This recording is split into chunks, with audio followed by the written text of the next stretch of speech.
अध्यक्ष जी, आज चर्चा करते हुए सभी माननीय सदस्यगण अपना अपना मत रखा है।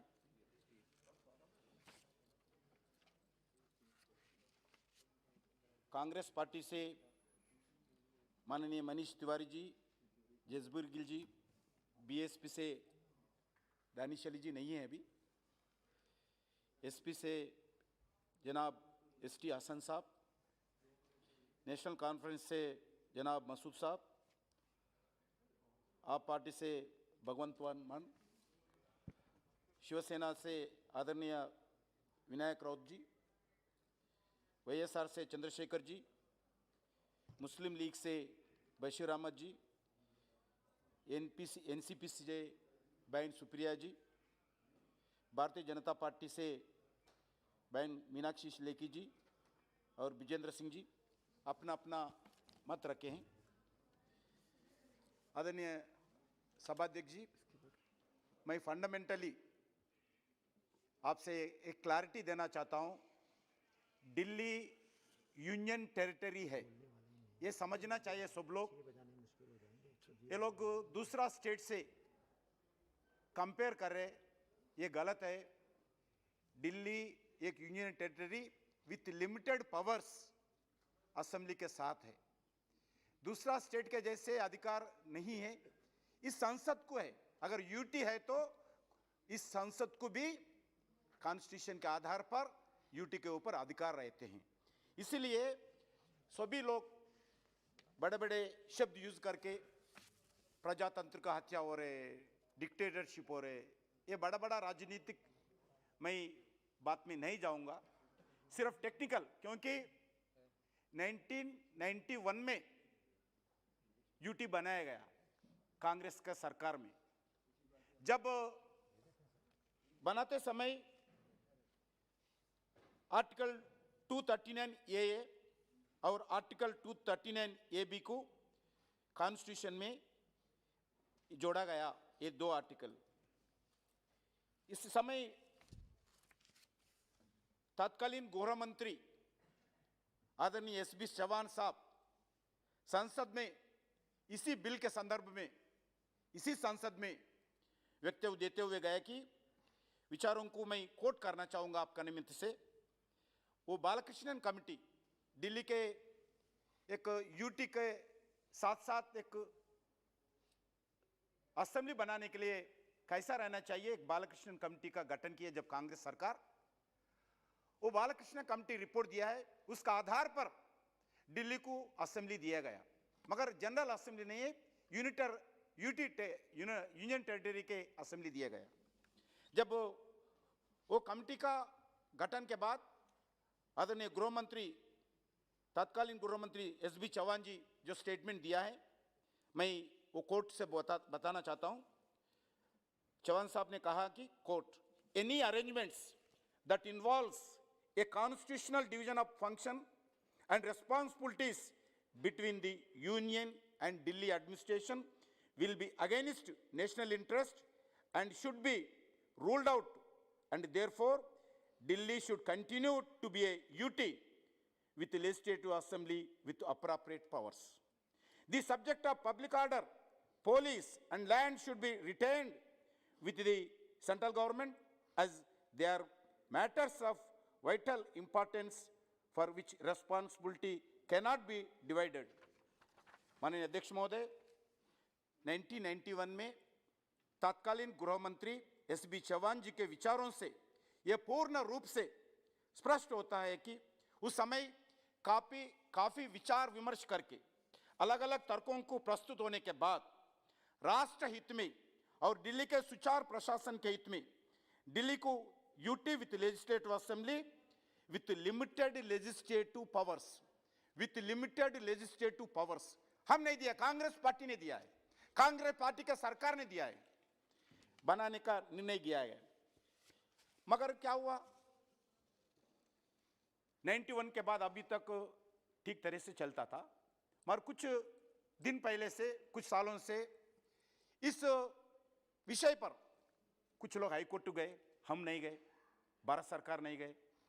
जब कांग्रेस पार्टी सरकारी था, जब से ही हाई कोर्ट में कुछ फैसला गए, सुप्रीम कोर्ट में गए, क्योंकि कुछ एम्बिग्युइटी है, क्लैरिटी नहीं है, कुछ एक्ट्स के ऊपर क्लैरिटी नहीं है, अधिकारों के ऊपर क्लैरिटी नहीं है, इसीलिए हाई कोर्ट गए। हाई कोर्ट भी बार बार स्टेटमेंट दिया, उनका फैसला सुना है।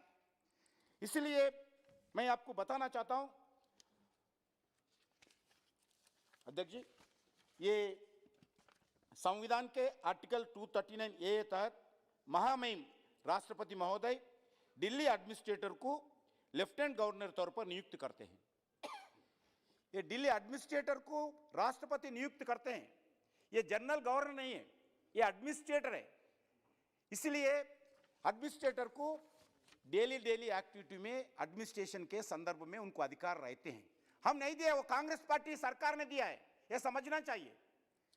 अध्यक्ष जी, संविधान के आर्टिकल इस प्रोविजन को सप्लीमेंट करने के लिए संसद के द्वारा जीएनसीटी एक्ट 1921 लाया गया।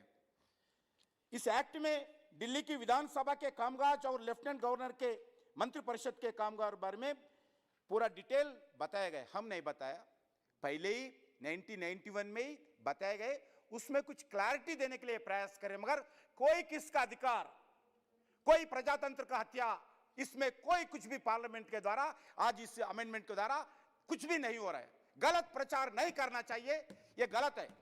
बार बार मोदी सरकार के ऊपर विपक्ष के नेता ये बताते हैं डिक्टेटर, प्रजातंत्र का हत्या, एक आदत बन गया।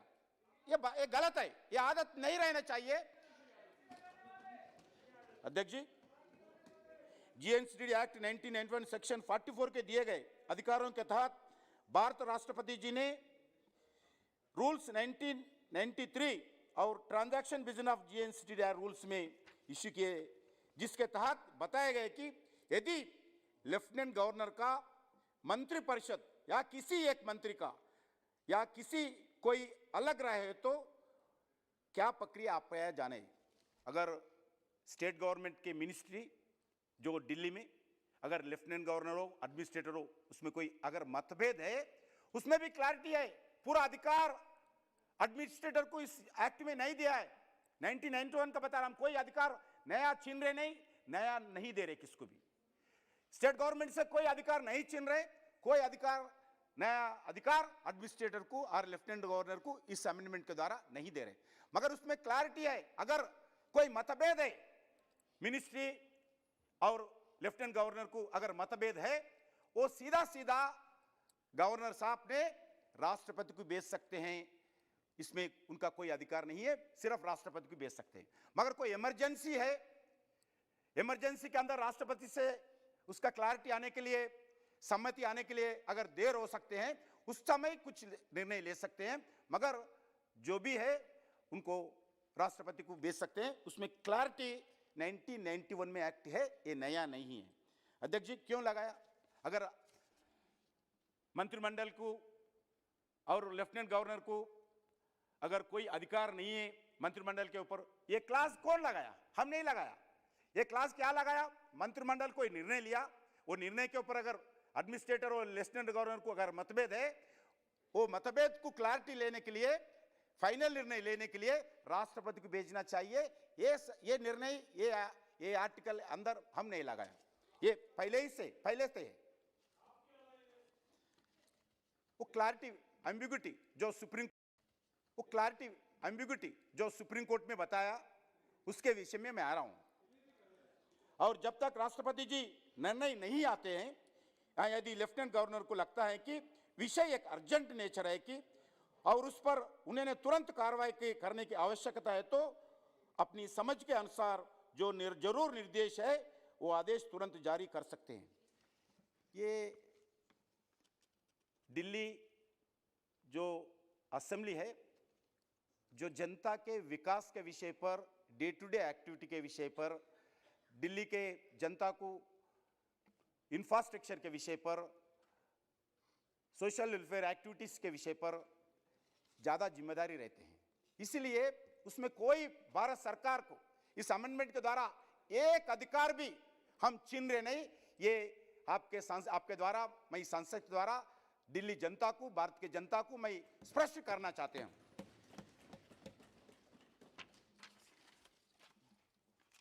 अध्यक्ष जी और डैनिश अली जी बताए, the bill is as per the constitutional scheme of things and also as per the honourable, बार बार हाई कोर्ट्स ने एम्बिग्यूटी रहना चाहिए। लेफ्टिनेंट गवर्नर का क्या अधिकार है, असेंबली का क्या अधिकार है, मुख्यमंत्री जी का, मैं बताता हूं, मैं आपका आ रहा हूं।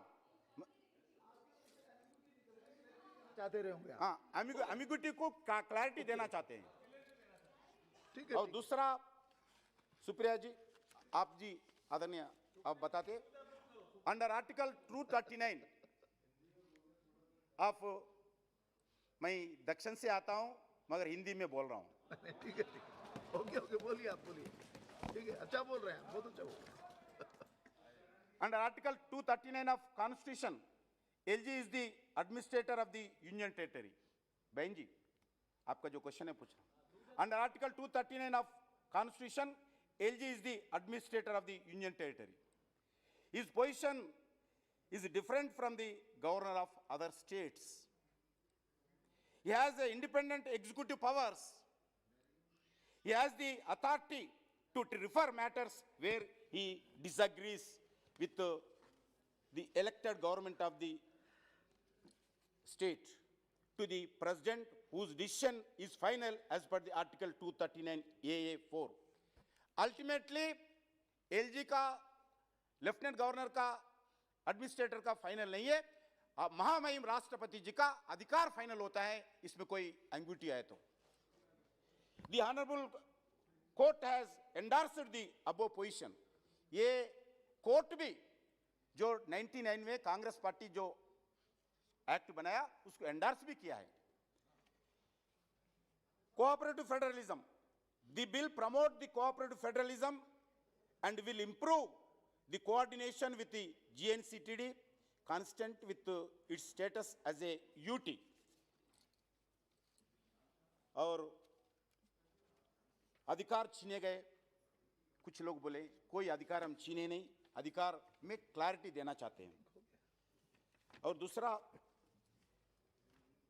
the proposed amendment does not amend constitution. हम कॉन्स्टिट्यूशन में कोई अमेंड नहीं कर रहे, ये क्लैरिटी रहना चाहिए। कॉन्स्टिट्यूशन में कोई अमेंड नहीं कर रहे। It is totally in tune with the court judgments. It is totally in tune with court judgments. अध्यक्ष जी, और मैं बताना चाहता हूं सुप्रीम कोर्ट का बारे में। State NCT Delhi versus Union of India 2020 12 SEC 259, where Lieutenant Governor differs with his ministers. Lieutenant Governor is supposed to refer the matter to the President for decision and act according to the decision given there by the President. Supreme Court ने आदेश दिया है। It means that the Council of Ministers is supposed to convey its decision to the Lieutenant Governor to enable the Lieutenant Governor to, from his view, thereupon the decision cannot be implemented without referring the same to the Lieutenant Governor in the first instance. The decision here touches upon the government of UT. Sir, state NCT other court judgment के बारे में बताता हूँ। State NCT Delhi versus Union of India 2018, ACC 501 2018, ACC online SC 661 at page number 649.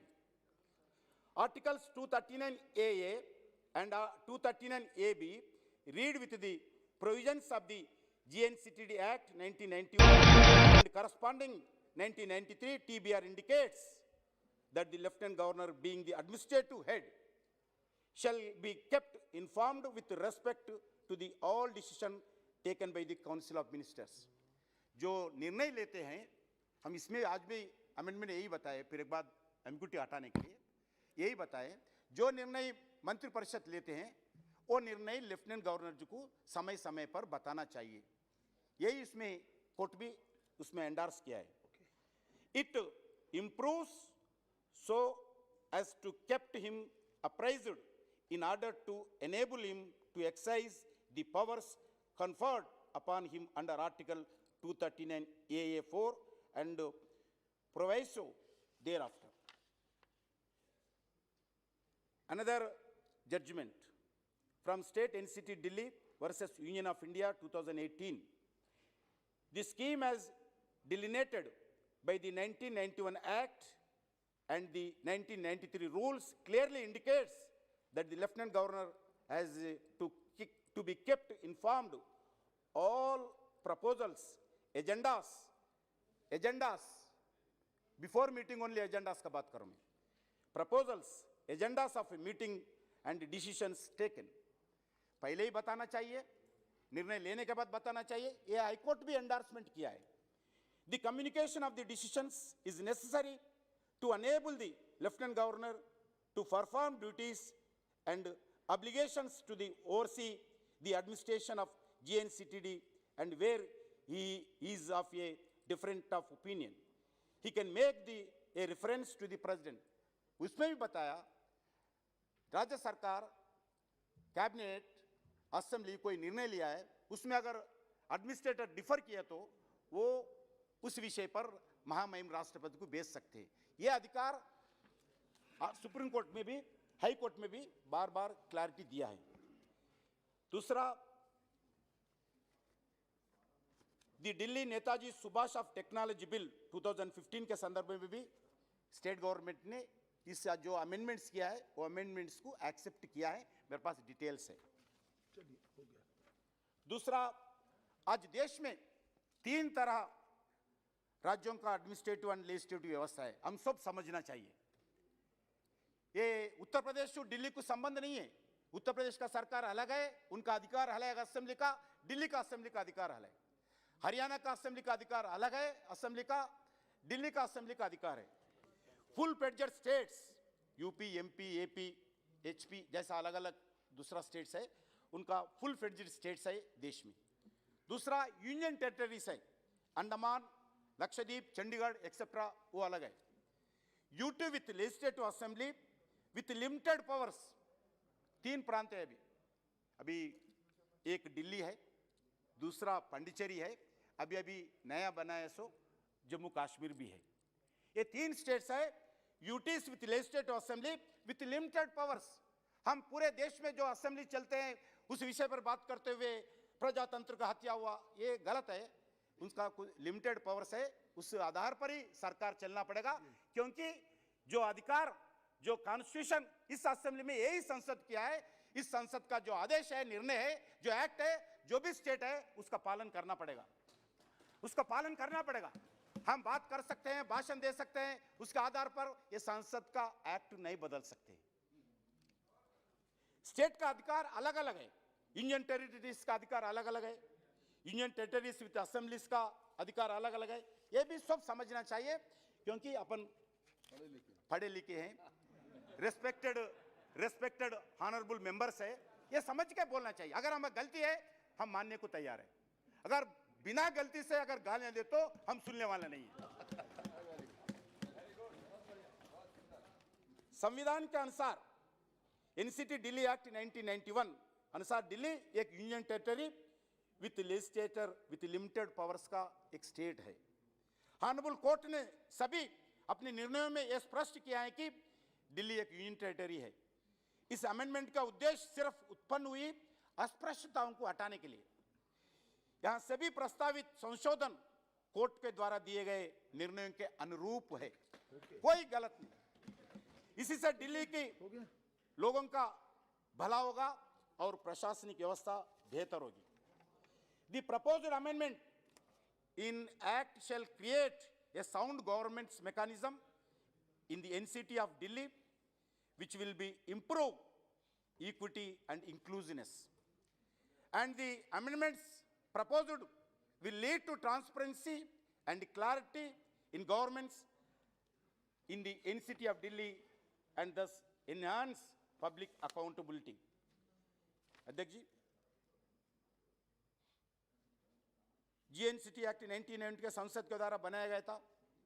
इस act को लगातार अलग अलग फोरम के ऊपर चर्चा हो रहे थे। ये हमारा कारण नहीं हुआ, एक्ट हम नहीं बनाया, मोदी साहब ने नहीं बनाया, मोदी सरकार जी नहीं बनाया, नहीं तो अमित शाह साहब नहीं बनाया, उससे पहले राजनाथ सिंह जी राजनाथ सिंह पे नहीं बनाया। वो 1991 में कांग्रेस के जमाने में एसबी चौहान होम मिनिस्टर जी थे, वो जमाने में बनाए थे।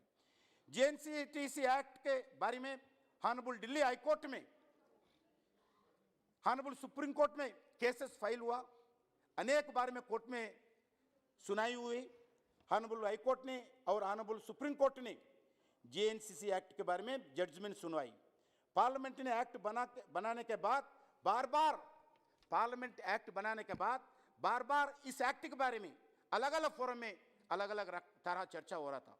कोर्ट जजमेंट सुनाती थी, मगर पार्लियामेंट स्पेक्टेटर जैसा नहीं रहेगा, क्योंकि एक्ट बनाए इस पार्लियामेंट का जिम्मेदारी बनता है इस एक्ट के बारे में सुप्रीम कोर्ट में, इस एक्ट के बारे में हाई कोर्ट में, इस एक्ट के बारे में धरना होते हैं, इस एक्ट के बारे में राजभवन में धरना होते हैं 10 दिन, इस एक्ट के बारे में बार बार अलग अलग फोरम पे स्टेटमेंट होते हैं, मगर पार्लियामेंट हम एक्ट बनाया, आप लड़ लो, हम छोड़ नहीं सकते। इसलिए क्लैरिटी देना पड़ेगा हमारे को, जिम्मेदारी है हमारे को, रेस्पॉन्सिबिलिटी है इस पार्लियामेंट को। हम जो एक्ट बनाया, जो एम्बिग्यूटीज है उसको निकालना चाहिए, क्लैरिटी देना चाहिए। इसके लिए आज लाए गए। अध्यक्ष जी,